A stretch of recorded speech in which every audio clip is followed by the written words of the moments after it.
दोस्तों, सनातन धर्म में स्त्री को शक्ति का प्रतीक माना गया है।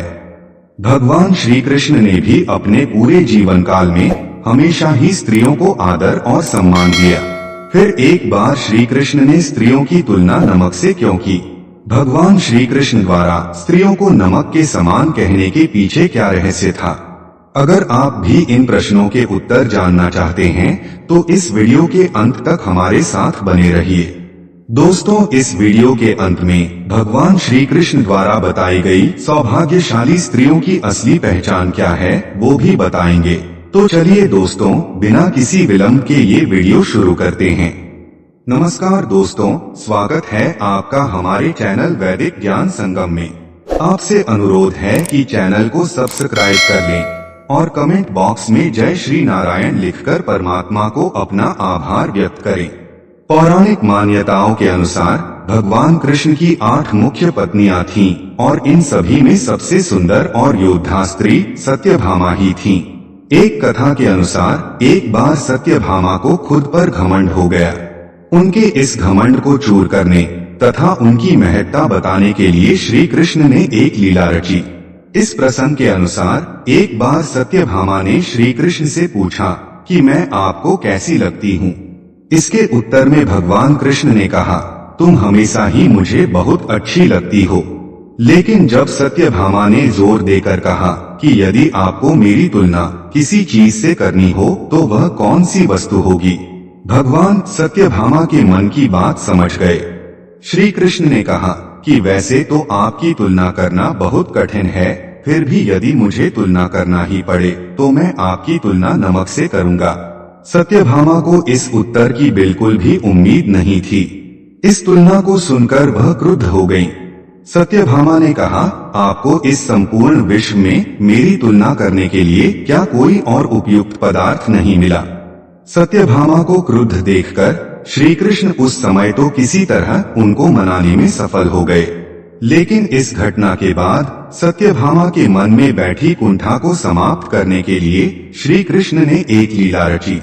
किसी शुभ अवसर पर द्वारका में श्री कृष्ण ने एक भव्य भोज का आयोजन करवाया। आयोजन के बाद जब पूरा राज परिवार साथ बैठकर खाना शुरू किया, तब श्री कृष्ण ने सर्वप्रथम सत्यभामा से भोजन प्रारंभ करने को कहा।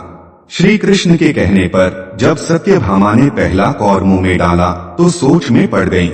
उन्होंने सोचा, क्या सबने यही सब्जी खाई होगी, क्योंकि सब्जी में तो नमक है ही नहीं। सत्यभामा ने दूसरी सब्जी को चखा, उसमें भी नमक नहीं था। बिना नमक वाली सब्जी खाने से सत्यभामा को बाकी पकवान चखने की भी इच्छा नहीं हुई। सत्यभामा को न खाते देख श्री कृष्ण ने खाना न खाने का कारण पूछा। सत्यभामा ने बिना नमक के बने हुए व्यंजनों के बारे में बताया। सत्यभामा की बात सुनकर श्री कृष्ण हंसने लगे। इस पर सत्यभामा गुस्से से लाल हो गईं। तब श्री कृष्ण ने उन्हें नमक का महत्व बताया और उन्हें वह घटना याद दिलाई जब सत्यभामा अपनी तुलना नमक से करने पर रुष्ट हो गई थीं। सत्यभामा आश्चर्य से कृष्ण की ओर देखने लगी। अब सत्यभामा को श्री कृष्ण की बात का मर्म समझ में आ गया था। श्री कृष्ण ने कहा, स्त्री नमक के समान होती है, उसकी उपस्थिति मात्र से ही जीवन में स्वाद आ जाता है। स्त्री अपना अस्तित्व मिटाकर भी अपने प्रेम और त्याग से परिवार का भरण पोषण करती है। उसकी अनुपस्थिति में 56 भोग के समान ऐशो आराम युक्त जीवन भी फीका लगने लगता है। स्त्री जल की तरह भी है, जिसके साथ मिलती है उसका ही गुण अपना लेती है। स्त्री अनेकों कष्ट सहकर अपना सर्वस्व खोकर भी स्वेच्छा से पूरे परिवार को संभालती है। जो व्यक्ति नारी का सम्मान नहीं करता, नरक में उसका स्थान सुनिश्चित हो जाता है।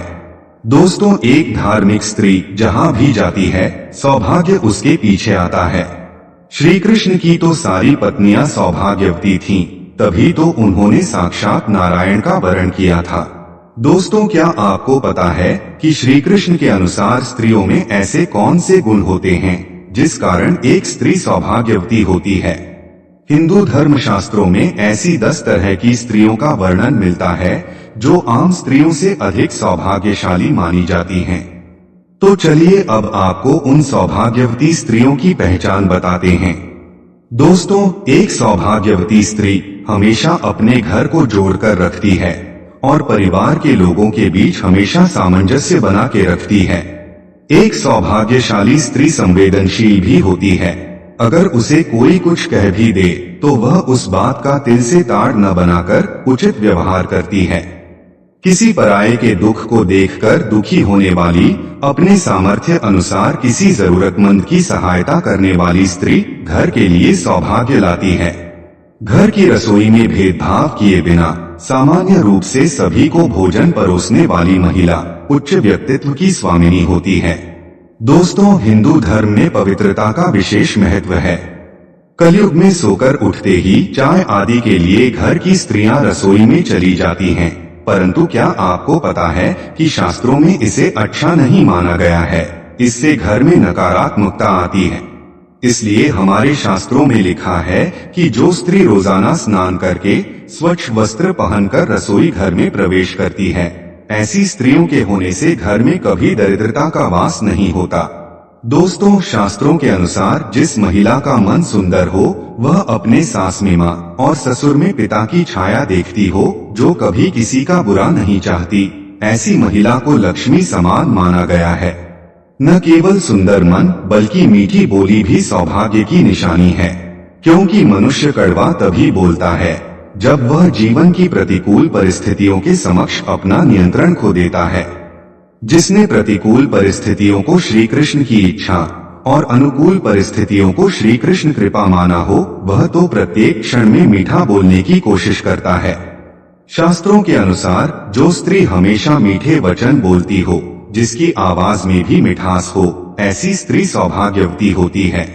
जो स्त्री अपने गृहस्थ्य कर्तव्यों का पूर्ण निष्ठा से पालन करने के साथ ही परमात्मा की उपासना भी करती है, उन्हें लक्ष्मी का रूप कहा जाता है। दोस्तों, ये सभी गुण जिस भी स्त्री में होता है वह सौभाग्यशाली तो होती ही है। इन सभी गुणों के साथ संध्या वंदन मंगल भाग्य के लिए बहुत जरूरी होता है।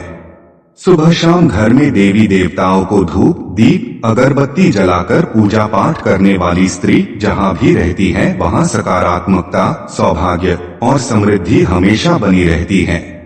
दोस्तों, उम्मीद करता हूँ कि आपको समझ आया होगा कि क्यों श्री कृष्ण ने सत्यभामा जैसी सौभाग्यशाली स्त्री की